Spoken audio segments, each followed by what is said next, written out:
Alunos, nesta aula de hoje, a professora vai realizar a correção do para-casa de geografia, das páginas 84 até 89.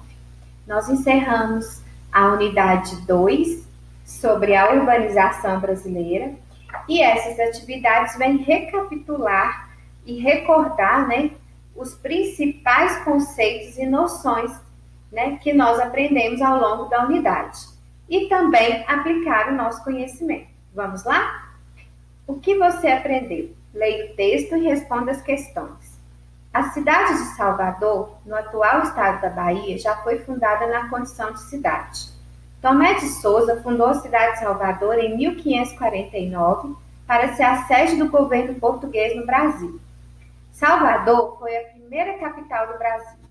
A cidade de Salvador foi construída na parte alta de um morro, onde um forte foi erguido para fazer a defesa da cidade contra inimigos e estrangeiros. Aqui tem uma obra de arte onde mostra a construção da cidade de Salvador. Agora vamos responder as perguntas. Por que Salvador foi fundada? Ela foi fundada para ser a sede do governo português no Brasil. Por que Salvador foi construída na parte mais alta de um morro? Para se defender-se dos inimigos, e ter mais segurança. A cidade de Salvador foi a primeira capital do Brasil. Que cidade é a atual capital do nosso país? Brasília. Qual é a diferença entre uma cidade que se originou de modo espontâneo e uma cidade que teve sua origem planejada? Nós estudamos muito nesse capítulo sobre isto. Então, uma cidade espontânea é aquela que nasce através de um povoado, de um arraial, e aí ela vai se desenvolvendo. Já a cidade planejada, ela tem origem através de um planejamento de arquitetos e engenheiros. A presença de alguns elementos favorece a instalação de indústrias. Quais são esses elementos? Então, nós estudamos também que quando surgiram as indústrias, que nós precisamos de alguns elementos. E os elementos principais é energia, que sem energia a indústria não funciona. Transporte, para transportar toda a matéria-prima e tudo que for produzido na indústria. Então, é muito importante também o transporte. As pessoas que moram na cidade, quer dizer, os trabalhadores que vão trabalhar nessa indústria, é outro elemento importante. E a comunicação, os meios de comunicação, tecnologia, celular, telefone, tudo isso é importante para uma indústria funcionar bem. Por que a maior parte das indústrias se concentra nas áreas urbanas? Porque nas áreas urbanas que estão esses elementos que eu acabei de citar, Se concentra mais pessoas, tem mais energia, com mais facilidade, os meios de comunicação, E as pessoas que trabalham e os transportes. Então, por isso que ela se concentra na cidade. E outra coisa importante também, que eu acabei esquecendo de falar ali na questão 3, que uma indústria, quando ela fica perto do mercado consumidor, também facilita para ela, porque o seu produto vai chegar com mais facilidade. Marque com um X a afirmativa incorreta, quer dizer que é errada, tá? Atualmente, a maior parte dos brasileiros vive em cidades? Vive, então está correta. A região sudeste é a menos urbanizada do Brasil? Errada, é a mais urbanizada do Brasil. Então, esta letra aqui que a gente tem que marcar. Reescreva corretamente a alternativa que você marcou. A região sudeste é a mais urbanizada do Brasil. Explique a relação que existe entre a cafeicultura e a industrialização brasileira. Então, eu vou explicar para vocês. O que aconteceu? Com o desenvolvimento da cafeicultura, foi dando condições financeiras para os empresários, para os donos de terra. Os donos de terra, tendo condição financeira, eles ofereceram condições para montar as indústrias. E aí aconteceu a acumulação de dinheiro, mercado consumidor e a mão de obra qualificada. Então, essa é a relação da cafeicultura com a indústria. Os cafeicultores, né, que investiram aí nessa industrialização e no mercado consumidor, na acumulação de dinheiro e na mão de obra acumulada. O que é êxodo rural? Então vamos lá. O que é êxodo rural? O êxodo rural é a migração de pessoas do campo para a cidade. Este foi o êxodo rural. Observe a foto e responda. Então, tem uma foto aqui de um trator, né, e de uma máquina moderna, de uma colheita mecanizada de arroz, no município de Santa Maria. Que relação há entre o que a foto mostra e o êxodo rural? O que acontece?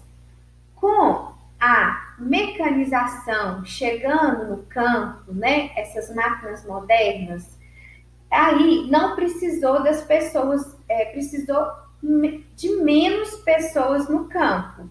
Então, o que aconteceu? Houve desemprego, né? Com a mecanização chegando. E aí, muitos trabalhadores rurais saíram do campo e foram para a cidade. Essa é a relação aí. De que maneira o êxodo rural contribuiu para a urbanização brasileira? Ele contribuiu para o aumento da população urbana no Brasil, porque as pessoas saíram do campo para ir para a cidade à procura de melhores condições de vida, de emprego, porque estava surgindo as indústrias, e lá no campo estava tendo muito desemprego. Então, com isso, o êxodo rural contribuiu com essa urbanização aí e o crescimento das cidades. Observe o mapa abaixo e responda.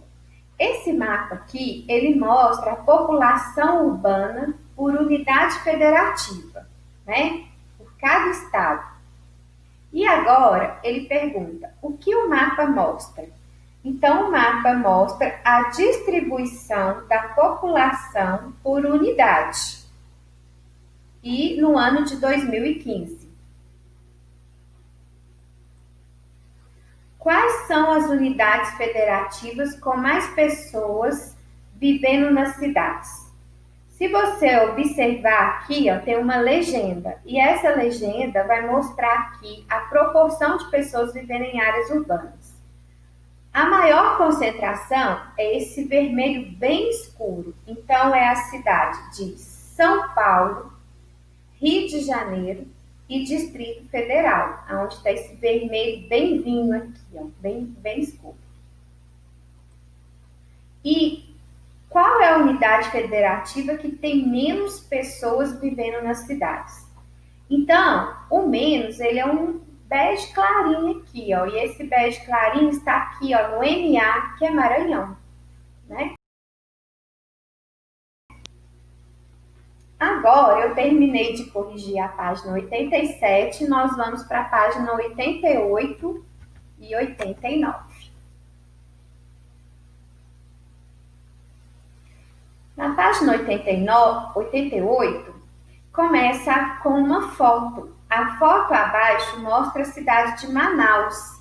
Observe novamente o mapa da página 77 e responda. Então, nós vamos ter que ir lá no mapa da página 77. Vou abrir aqui a página 77. Na página 77, fala sobre a hierarquia urbana. Essa hierarquia, nós aprendemos que existe as grandes cidades, que são as metrópoles. Depois vem as capitais regionais. depois centros sub-regionais, centros de zona, centro locais. E aí encerra essa hierarquia da maior cidade para a menorzinha. E nesse mapa aqui da página 77, mostra a hierarquia e a rede urbana. E aqui mostra uma linha aqui de Manaus. Então, vamos lá em Manaus. Aqui está Manaus e uma linha roxa aqui, ó. Vários lugares. Então, agora que a gente observou o mapa, viu esse monte de linhas aqui saindo de Manaus, nós vamos responder as questões lá da página 88. Vamos voltar lá na página 88. Quais são as unidades federativas que compõem a região de influência de Manaus? Então, a gente vai ter que olhar lá de novo na página 77. Vamos lá no mapa. Olha, observando o mapa,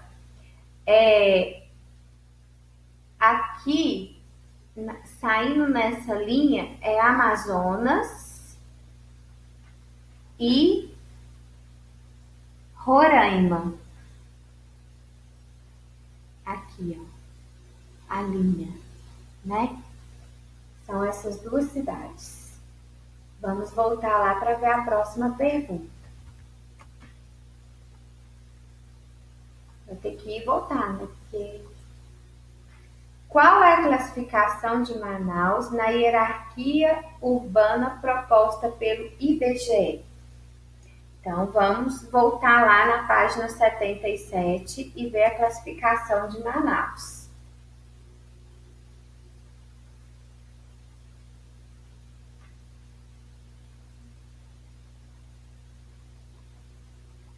Lá no mapa de novo.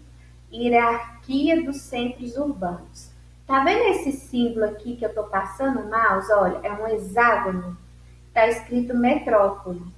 E aqui em Manaus, olha, tem o símbolo aqui, ó, o hexágono. Então, Manaus, ele é classificado como metrópole. Então, vamos lá na página 88 e conferir.